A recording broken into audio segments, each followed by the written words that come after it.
Correct. CJ Grisham, welcome to the Friday conversation. Hey, thanks for having me. We're into open carry in Texas. Public colleges and universities are trying to figure out how to handle campus carry this fall. It must be a pretty good turn to be someone who fights for gun rights in Texas. It is. I think it's a good time not only for gun rights, but it's a good time for making that step towards more public safety as well, in my opinion. So yeah, we're excited that we're able to defend ourselves in more ways and in more places. You've argued for constitutional carry in addition to open carry, which means anyone who legally owns a gun can carry it openly. You want it into gun-free zones. What's your ultimate vision here? Well, the ultimate vision is a return to our constitutional principles, which is we should be able to carry a firearm without having to beg for government permission, to pay a Second Amendment tax, get back to really what gun rights were like back in 1791 when the Second Amendment was ratified. So you believe pretty much anyone should be able to carry pretty much anywhere. I believe anyone should be able to carry a firearm for peaceful purposes, for self-defense purposes. Obviously, I don't believe in people using guns to commit crime, commit murder, to threaten or endanger other people. But I do believe that people should have a right to defend themselves no matter where they go. What do you say to, say, police officers who look at this and say, my job suddenly gets 10 times more complicated? Well, I say that our rights aren't dependent on what they do for a job. I mean, their job is to protect our rights and secure our freedoms, and they can't be everywhere all the time. And it takes us, who are the first responders when we are targeted, to be able to stand up and defend ourselves. And so I say to those guys that having armed, law-abiding citizens with guns is actually a benefit to them because it helps in their job. When you've got more people that are armed, you got fewer criminals that are going to be able to commit their crimes, and that makes their jobs a lot easier. But in that world, how do you tell the good guys with the gun from the bad guys with a gun? The bad guy's pointing a gun at you. That's it? Yeah, the bad guy's using his gun to commit a crime. The good guy is simply carrying a gun in a holster. It's it's very easy to do that. We do that now every day. I mean, I would kind of counter that and say, how do you tell a good guy with a hidden gun from a bad guy with a hidden gun? And the fact is that criminals hide their guns more than they openly carry their guns because they don't want to draw attention to themselves. So I think people should be more suspect of guns you can't see than guns you can. As part of this constitutional carry idea, though, I mean, that involves getting rid of licensing, right? I mean, just pretty much opening up to anybody. Well, no, you still have the same restrictions on who can and can't carry a gun. You still got laws that say felons can't have guns. You still got laws that say the mentally disturbed can't carry guns. So that doesn't change. The only thing that changes is a person like you and me who has no intention to commit crimes being able to carry a gun without jumping through hoops. Right now, the criminals experience that already. They don't jump through hoops to carry their firearms. They do it anyway. So really all that these laws are doing right now that require licensing are keeping you and me from being able to carry a firearm unless we jump through a bunch of those hoops that we don't require for the criminals.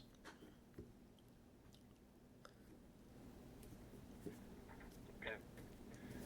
I, I wonder, CJ Grisham, do you think some open carry activists torpedo their own cause?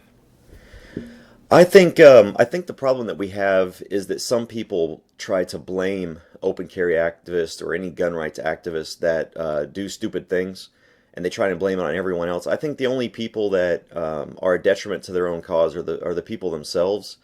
What we need to do is look at the bigger picture and recognize that the actions of one or two or heck even 100 people uh, don't justify or paint the rest of that particular community. I mean, and it goes for every cause, not only gun rights. But it's interesting how in this country the actions of just a few radical extremists somehow don't paint an entire religion, but the actions of a few radical gun rights guys do.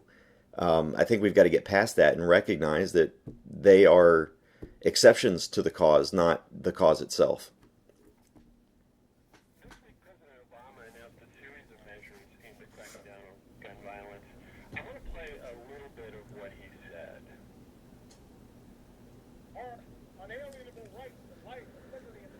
happiness, those rights were stripped from college kids, Blacksburg, Santa Barbara, from high schoolers at Columbine, and from first graders in Newtown. Then the president paused and wiped away a tear. Every time I think about those kids, it gets me mad. C.J. Grisham, what would you say to the parents of those 20 kids killed in Connecticut? I would say, you know what, you're right. Their life, liberty, and pursuit of happiness was stripped away because President Obama refused to repeal laws that would have allowed these teachers to defend themselves against those people. President Obama's policies is what created and what creates dead kids, because teachers, faculty, they're not allowed to defend themselves when they walk through the boundary of a school. So yeah, I mean, President Obama's right. That right was stripped from them. However, he wants to make sure that more kids die by refusing to allow us to carry on those schools to protect our own kids. The president would argue, and there are a lot of people who would argue, that it's the relaxation of gun laws and the ability of someone like Adam Lanza to get gun laws, to get multiple guns, that led to Newtown. No, what led to Newtown was irresponsibility, and what led to Newtown was criminal activity, and you can't stop that. I mean, no matter. We've got Chicago there. That's one of the shining beacons of gun control. That's got one of the biggest problems with gun violence. And then you've got France, who they don't even allow guns in the hands of its citizenry anywhere, and yet they've got 2 mass shooting terrorist attacks. The fact is that bad people will do bad things, and you can't affect the rights of the law-abiding to try and prevent the criminality. So what you have to do is you have to make it easier for law-abiding citizens to defend themselves, not harder. Is there anything in the president's speech that you agree with? No, not at all. I don't think I think that what he's doing, here's the irony. Where I come from as a gun rights advocate and where President Obama comes from as a gun control advocate, we actually have the exact same goal in mind. We both want freedom, and we both want safety, and we both want to make sure that our kids can grow up and live productive lives. The difference is that we want to do that in different ways. I don't want to take guns away from the American people and make it harder for the good guys to get guns. I want to make it easier for the good guys to be able to get and carry guns. So that's really a fundamental difference, and I don't think that's something that we're ever going to be able to resolve, because as long as we both want the same thing but think there are different ways of going about it, we're never going to come to an agreement on that. One thing that the president mentioned was something known as smart gun technology. We use our fingerprints to get into smartphones. Why not do that with guns? Well, that's a very simple, I can give you one scenario. Let's say I'm at home and my kids have been trained how to use guns since they were 6 years old. But a guy breaks into my house. I'm trying to prevent these people from breaking into my house, and I get shot, and one of my kids or my wife tries to pick up my firearm. Well, now they're defenseless. There's nothing they can do about it because the gun is only good for my fingerprints. This is stupid technology. All technology has its flaws, and when you need it the most, you and I both know that that's when it fails to work. So when you have a mechanical device that relies on some sort of electrical mechanism, it's doomed to fail, and it's doomed to fail at the worst possible time. Those that support that, I dare them first. Put that technology in the hands of our military. Our military, when they get shot, the enemy gets their guns. So if this is really such great technology, let's make our police force and our law enforcement and our military use that technology first, and let's see if they like it. About giving it to them as well. Yeah, about using the power of the federal government, which buys more guns than anybody else does, to push into that kind of technology. Well, like I said, I guarantee you that the law enforcement community, the military community will resist this kind of technology, this smart technology for firearms, because it doesn't help anybody. We have enough problems with guns jamming in combat, or guns jamming on the street by police officers when they need them the most, without having to worry about whether or not their fingerprint is recognized when they go to pull the trigger. I should mention here, too, that you do have a military background. Yes, sir. I've been to Iraq and Afghanistan. I was in Iraq during the main assault into Iraq. I was sitting on the border waiting for George Bush to say go. So I've got a little bit of experience in that issue. How do you feel about what's going on in Oregon right now? Armed men occupying a federal building. Well, it's kind of interesting because I think we've had terrorists occupying the White House for long enough. That's a federal building, but right now this is a peaceful thing. This is no different than what we did when we gained our independence from Great Britain. I support being able to change the federal government and the government in general through the most peaceful means possible. But there has to come a time where we recognize that the federal government has no constitutional authority to gobble up land. Zero. They only have authority to take land from states with their permission for the building of forts and other areas that are specifically defined in the Constitution. And what these people in Oregon are doing is they're saying enough is enough. And I think the American people need to say enough is enough. There needs to come a point where we as the American people reassert our power over our federal government and say, look, you don't run our lives, it's the other way around.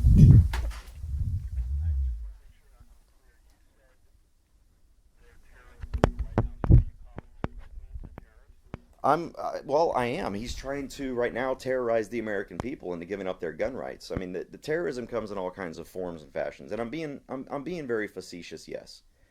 But the bottom line is that the federal government uses force to and threats of force to get its way, and that's no different than what the people in Oregon are doing right now. They're using force or the threat of force to bring back the power to the people. So I don't really see a difference between the two because no one's getting shot, no one's getting killed, and the only people that are going to initiate violence in that issue is going to be the government. They're the ones that are going to start the violent acts, just like they did in Waco, in Ruby Ridge, and in many other places throughout the country.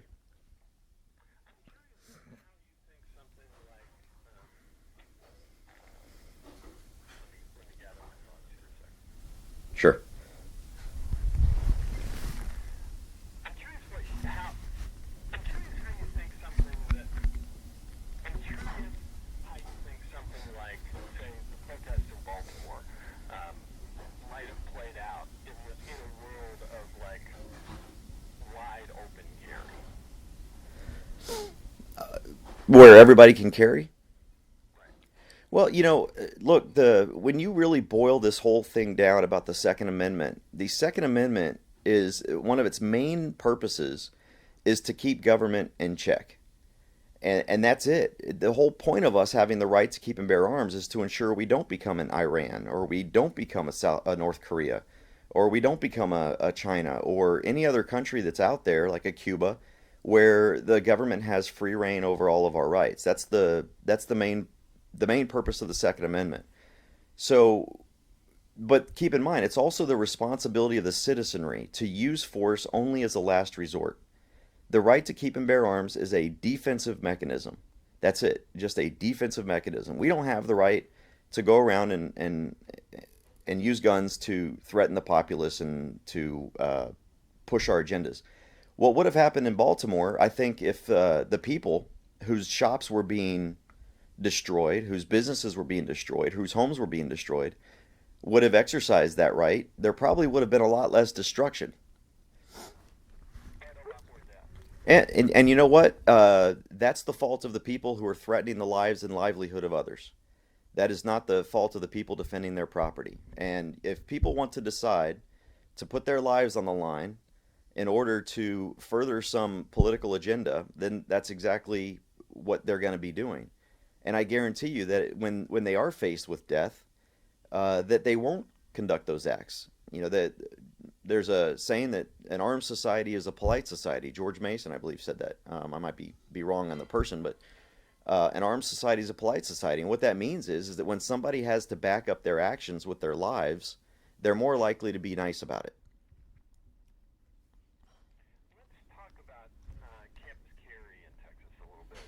You discussed this watered down because it's not universal. Public universities are now required to allow concealed carry on campus, or at least, well, let's see. I guess they're now required to allow concealed. Let me re-ask that. I got Sure. my time messed up there because campus carry doesn't go in effect until August, right? Correct. Yeah, August 1st for major universities, and then for local universities in next August. Right.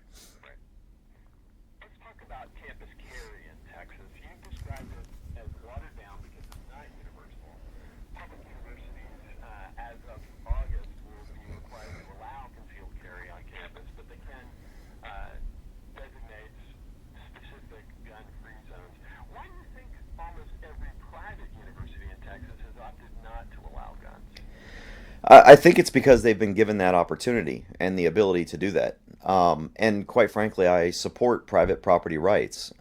We have been, as a nation, for the last several decades, doing everything we can to stigmatize firearms and to somehow create this narrative that you have no right to self-defense around an educational facility.